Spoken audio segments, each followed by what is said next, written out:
we've been experiencing the so-called chips wars, right, between U.S., China, and Taiwan, and the battle for semiconductor supremacy. How could this current war be further complicate the situation? It is not easy. You see, the advantage why companies move their manufacturing unit to China is because of the infrastructure, the environment. So not just about the chip industry. This is the right decision in the right time for Vietnam. So based on your research, how the country can see it as a chance?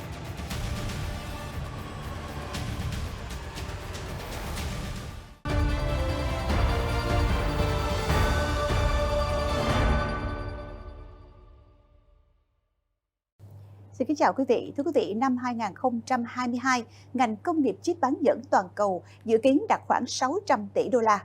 Và điểm khác biệt là đây là một ngành công nghiệp khá đặc thù. Việc sản xuất chỉ tập trung vào một số ít các quốc gia. Ngoài ra, để nhấn mạnh tầm quan trọng của ngành chip bán dẫn, chúng ta có thể hình dung là một con chip có giá thường chỉ dưới 1 đô la. Nhưng nếu không có nó thì có thể ngăn cản việc sản xuất ra một thiết bị trị giá đến hàng chục ngàn đô la. Dựa trên nhiều báo cáo, thì tình trạng thiếu chip trong 2 năm qua đã dẫn đến doanh thu của ngành bán dẫn bị hụt hơn 500 tỷ đô la trên toàn thế giới. Trong đó, thì doanh thu của ngành ô tô bị mất hơn 210 tỷ đô la chỉ tính riêng trong năm 2021. Và liên quan đến thị trường Việt Nam thì gần đây đang nổi lên nhiều sự quan tâm của các doanh nghiệp nước ngoài đối với ngành công nghiệp bán dẫn của nước ta. Từ các kế hoạch đào tạo kỹ sư thiết kế chip đến đầu tư vào các cơ sở sản xuất linh kiện và vật liệu bán dẫn. Như vậy thì đâu là động lực đằng sau những diễn tiến này, và dựa trên bối cảnh mà ngành chip bán dẫn thế giới đang cạnh tranh ra sao? Chúng tôi sẽ trao đổi những vấn đề nổi cộm này trong chương trình bình luận ngày hôm nay với vị chuyên gia là tiến sĩ Major George đến từ trường đại học RMIT Việt Nam. Good afternoon, Dr. Major. Thank you for joining in our program today. Now we see that the world has been witnessing the rise of the big four in the semiconductor industry in Asia Pacific, and that includes China, South Korea, Japan, and Taiwan. And these 4 major semiconductor giants account for 60% of the global sales. However, in the last 2 years, we also see that the shortage of the semiconductor chips has been further exacerbated due to the supply chain issue and the ongoing geopolitical conflict. And the one of the industry that had been badly hit by the shortage of semiconductor chip is the automotive industry, right? And the problem is expected to last until next year. So do you have anything to elaborate on this issue, and how many other industries have already been affected by the current shortage? Semiconductors are very important because that is needed for everything, almost everything. Right. So almost every industry has been affected. So it's a reality. And there are many reasons, as you mentioned. Definitely, yes, these are the 4 main countries.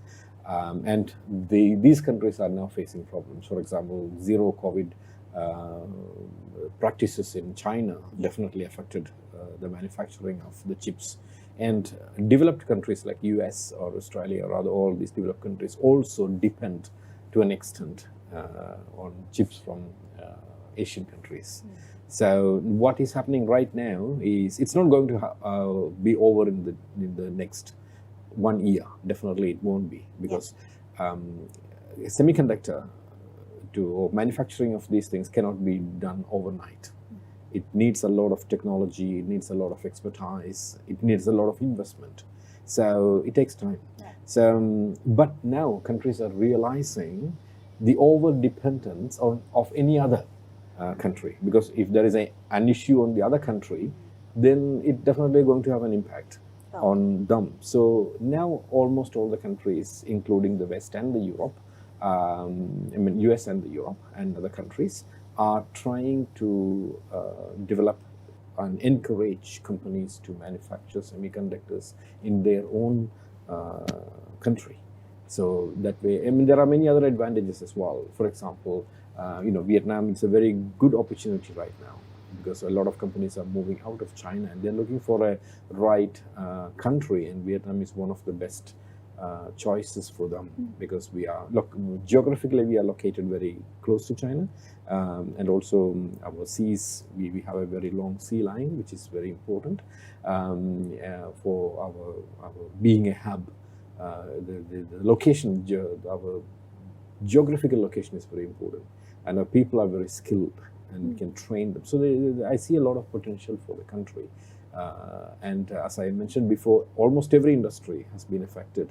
Automobile is worse. When some companies like Ford has decided to sell their cars without the heating on the seat, to have chips, keys, automatic, everything is being affected. So yeah, yes, it is true. It's an issue. It will continue for a while. All right. So we talk a little bit more about the global market, and one of the very important aspects we can see is that the semiconductor industry has transformed into a high-stake geopolitical issues, and it's a source of the tension between China, US, and Taiwan. So we can see that if the industry is in limbo, then it is a sign that geopolitics technology can threaten any sector. Yes and no. 2 days ago, or very recently, America has passed a law, and that law prohibits any American to work for any Chinese company, especially in these areas. That means there have been a lot of Chinese Americans, that means Chinese origin, but American citizens. They have studied there, they have got the citizenships, working for Chinese company, as well as other American citizens as well. So this is one example how countries can, the geopolitics can play a very important role. And again, China also itself depends a lot on Taiwan.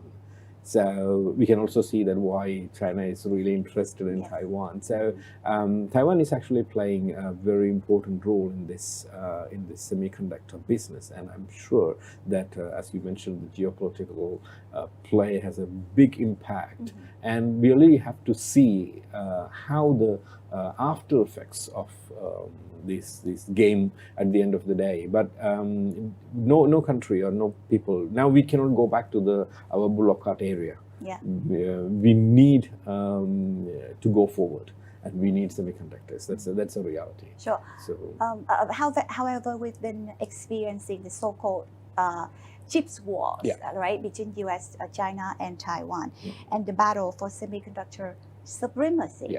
How could this current war be further complicate the situation? It is not easy. You see, the advantage why companies move their manufacturing unit to China is because of the infrastructure, the environment. So not just about the chip industry. Every other industries, I had a chance to discuss sometime with some big industries having big factories in China. So I asked them, why China? Why not? They said that all the raw materials are available nearby. So, for example, if Vietnam is starting a chip manufacturing hub here, it's not just cheap, anything. So it's not easy because some of the things has to be imported.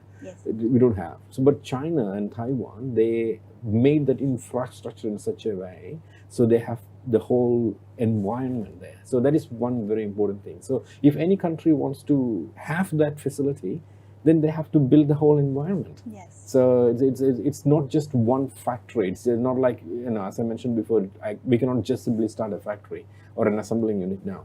So we need technology, we need people. So a lot of things are there. Skilled personnel. And of course, there's many challenges that a lot of challenges the market barriers for anyone who wants to enter, and we get back to those later. But now let's talk about Vietnam's intention to participate into the play. And we can see that the media have widely reported about the increasing interest of foreign interest into the Vietnam's semiconductor industry. And in one of your latest reports, you also have said that this is the right decision in the right time for Vietnam. So based on your research, how the country can see it as a chance? Not just for semiconductor. Vietnam is now at the right place in the right time Right. and for almost every industry. Why So we can exactly? see that the reason, as I told you before, the geographical location of the country, we have got a very young population of skilled workers and Vietnamese people. See, I've been living in this country for more than 20 years. So they're very hardworking and they learn very fast. And the quality of the products produced in Vietnam, if you look into almost all the companies, they do have their factories in Vietnam. So it's of that high standard. But what we actually need more, when we look into semiconductors or things like that, we need skilled people. Skill means, it's called fab. The word for factory for semiconductors, we call it fab. But FAB, okay? So it must be connected with lab. That means it has to be laboratory or research. So institutions like ours, like RMIT or any other institutions, research institutions, they also need to be a part of this development. So we also can contribute into the research side, the training side. So that way we can actually upgrade our skilled laborers so it can be suitable for any industry. And we have got a stable government in the country. The policies are stable, so it is quite comfortable for an international company to come over to the country and establish their business here. Right. But just regarding the human resource or skilled labor of Vietnam, so where is the Vietnam stance at the moment? Right now, Vietnam is very good at low-level labor. When I say low level, means in labor, hands-on labor. So they can do things. So you tell them, okay, this is what you need to do. Okay, they do. But if you come to the next higher level of what we say research-oriented or to the highest standard, then we need to improve a little bit. That's where I believe that academia can come in. Can help. The universities can come in. The institutions, then they can actually develop. See, RMIT in Vietnam, we do a lot of advanced things. Like we teach our students blockchain, fintech. So these are the next for the future, right? Yes. So it's not. So we need to train and plan for the future, and then we developed. We are not looking at what's going to happen in the next 5 years. We're looking at what's going to happen in the next 15, 20, 25 years. Yeah, that's what we can do. Right. But chip manufacturing industry is one of the industries that have a very high entry level of entry barrier. And for Vietnam to consider venturing into this industry, it can face a lot of challenges as well. Yeah.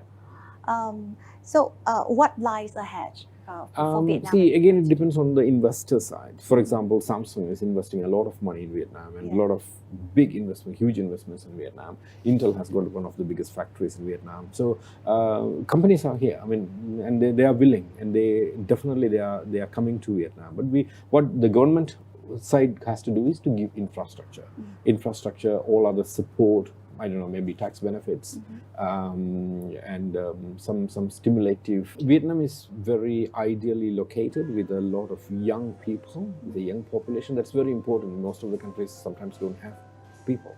So we have a very young population and they are highly skilled and educated, but mainly in the lower level.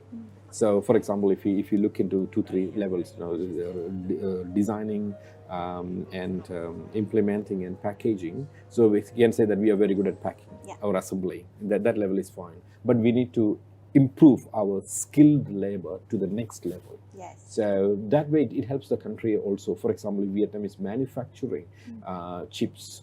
So Vietnam or any country can secure, for example, every single thing in that country will be secured. No need to be scared that whether any secrets is going to be going out or things like that. So if we are doing things within the country, so that's also very beneficial. But we need to invest with a long view, like what's going to happen in the next 5, 10, 15 years or 20 years. But we need to start investing now. Yes. The opportunity is very, very good. Right. And we have a very... I had seen that change because in my 20 years time in Vietnam, I see how the country has moved, so it's amazing. It's really great. So I'm very sure that we can do miracles. So it's just a little bit support from the government. So for example, in US, the government actually is giving a big budget. I assume, if I'm correct, it's $52 billion for companies as a subsidy for companies who are going to invest into the semiconductor industry. So similarly, Vietnam government can give some tax benefit, some welcome gift for companies who can come in and provide them better infrastructure and good background and support. I'm sure there will be companies coming in, because companies with money, not enough. You cannot do it alone. This is a big business, so you can't do one person or one company cannot do. So we have to support. So the government need to step in. Few companies need to step in. So we all help each other, and then we can get out of this crisis. Right. That's very how about the material-wise, of the problem? Because many big countries are competing in this, the US and China and Taiwan. Again, the thing is, in Vietnam, we have a lot of companies in Vietnam. The reason is our labor is quite reasonable. Yeah. The moment the labor price goes up, these companies will go. See, that's why I said we have to keep giving that very good, comfortable zone here. See, for a business mindset, they don't care the country. For them, Vietnam or any other country is same. It's borderless, right? Yeah, it doesn't matter. I mean, they consider the whole world. So they look at where they can get the reasonable rate for the labor, where they can get things done, the availability of the raw materials, all infrastructure, logistics, everything which is easier, cheaper, they stay. So if I'm correct, it only takes few months for a company to replace one factory from one country to another country. Yeah, it's not a big deal. Okay. So that is why it's very important for us, Vietnam or any other country, if they want to keep manufacturing industry or welcome manufacturing industry, have to keep supporting in form of infrastructure, providing skilled labor at a reasonable rate, and other subsidies or other benefits for the company. These are business people. They look at the business aspect. So we have to make sure that, and we have to understand there is a business aspect. So nobody will come and do business if they're going to lose money. So we have to make sure they get money. So when we teach our students, we always tell them that it's a win-win situation. You win, we win. So it's fine. So it's a win-win situation, is okay. So that we have to give to the industries. That way we can encourage more industries come here and stay.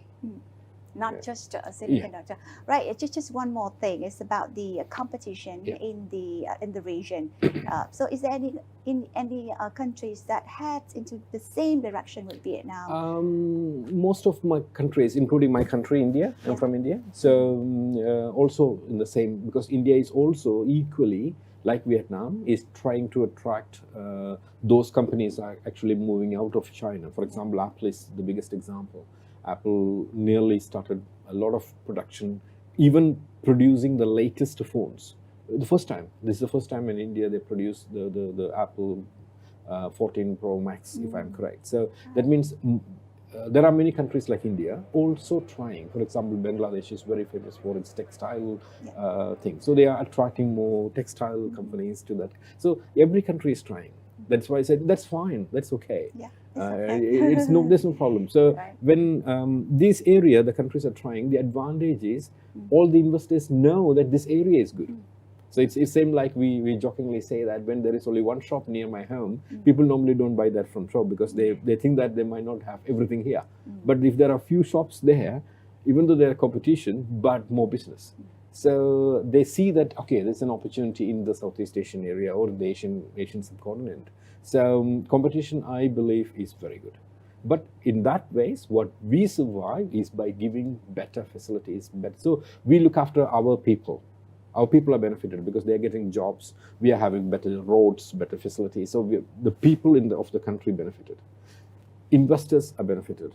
So everybody is benefited. It's a win-win situation. Right. And like you said, it's very important to realize that this is the right time and we should do something. Exactly. And of course, when we joining the semiconductor industry, and it would bring enormous economic advantages to Vietnam as well. And of course, we very much look forward. We are looking forward to have a $1 trillion business by 2030 or 2040. So, which is possible. So, Vietnam can also play an important role, and I think that we should not lose this opportunity and we should grab it. And we look forward very much to the next stage of the development of the semiconductor in Vietnam. Thank you, Dr. Major George, for your insights, and we hope that we could receive you again in our next program. Thank you. Và thưa quý vị, chương trình bình luận của chúng tôi đến đây cũng sẽ được phép kết thúc. Cảm ơn quý vị đã quan tâm theo dõi. Hẹn gặp lại quý vị vào chương trình kỳ sau.